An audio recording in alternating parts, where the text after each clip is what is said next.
Tennessee, the land of country music, moonshine, and murder so wild it makes Deliverance look like a Hallmark movie.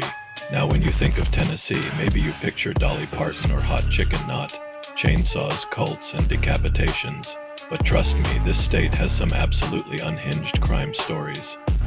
So buckle up, click that like button, and get ready to mentally yeet yourself into the darkest corners of the volunteer state, because these are the top 10 most wild murder cases in Tennessee in my opinion. 1. The Lillelid Murders. Alright, we're starting with the Lillelid Murders. 1997. A Jehovah's Witness family of 4 was driving home after a religious conference. Sweet, wholesome.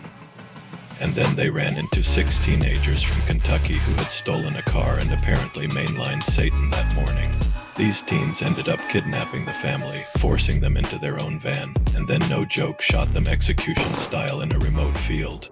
Only the youngest child, 2-year-old Peter, survived but was blinded in one eye. Imagine being 18 and already eligible for the deepest pit of hell. They got life sentences without parole because they whacked G2, the Knoxville Horror this one. Buckle up. In 2007, Shannon Christian and Chris Newsom went on a date.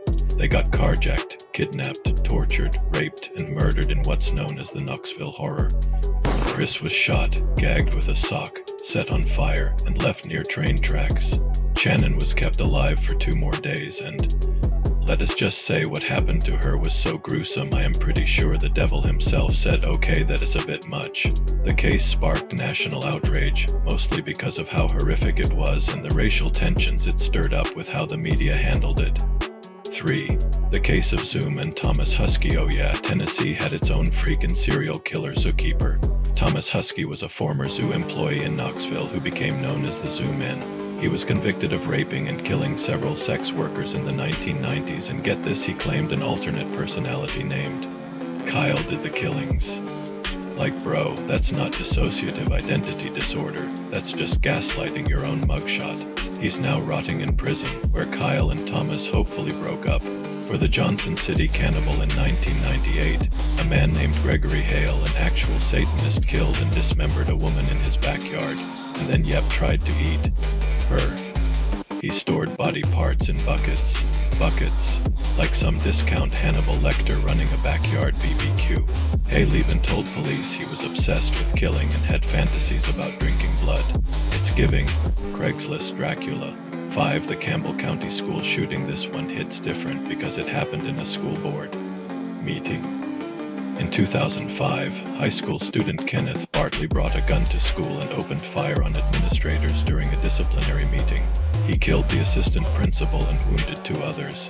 The trial was a legal mess. Plea deals, recants, retrials. It was the Tennessee version of a courtroom soap opera. Kenneth eventually got 48 years. And yeah, he did it all at 14 years old. Someone needed to take away his Xbox and give that kid a therapist with holy water. 6. The Reelfoot Lake Duck Blind Murder. 2 guys went duck hunting. 1 came back. Turns out a 3rd guy, David Bowell, 70 years old and armed like Rambo, showed up and randomly shot both hunters over what appears to be a duck blind dispute. And this man, he vanished. Poof. Vanished into the woods like a Tennessee Bigfoot with a body count. They found his body days later, drowned. Still no clear motive, still insane. 7. Sedley Alley and the controversial execution. 1985. Sedley Alley was convicted of murdering a Marine named Suzanne Collins. Brutal crime, he confessed. Then years later, wait for it, evidence popped up suggesting he might not have done it. DNA wasn't tested before his execution in 2006. Now his daughter's trying to get that DNA tested posthumously to clear his name. If true, Tennessee might have executed the wrong guy, and that, folks, is why true crime keeps me awake more than caffeine. 8. The Bain family murders. 2 parents and their 6-year-old daughter were murdered in 2012. Their son, Beau, found them and was later charged with the crime. He claimed it was a mysterious intruder. No evidence of forced entry, no other suspects. It was giving real-life clue, except no one was in the billiard room with a candlestick. Beau was convicted, then later acquitted. To this day, nobody knows who really did it. Sleep tight. 9. The mysterious case of Janet March. An Asheville woman disappears in 1996. Her husband, Perry March, says she just up and left, but no body, no signs of a struggle. Just some really sketchy vibes and a husband who got weirdly lawyered up. Turns out he killed her, hid her body, fled to Mexico with the kids, and tried to hire someone to murder his in-laws. Bro was playing the long game in evil Monopoly. He's in prison now, but Janet's body was never found. 10. The Bible Belt Cult of Christ Community Church. Last one's a bonus because it's a mix of murder, cult vibes, and straight-up insanity.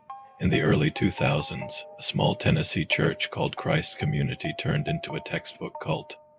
The leader was accused of spiritual abuse, financial exploitation, and plot twist covering up a death inside the congregation.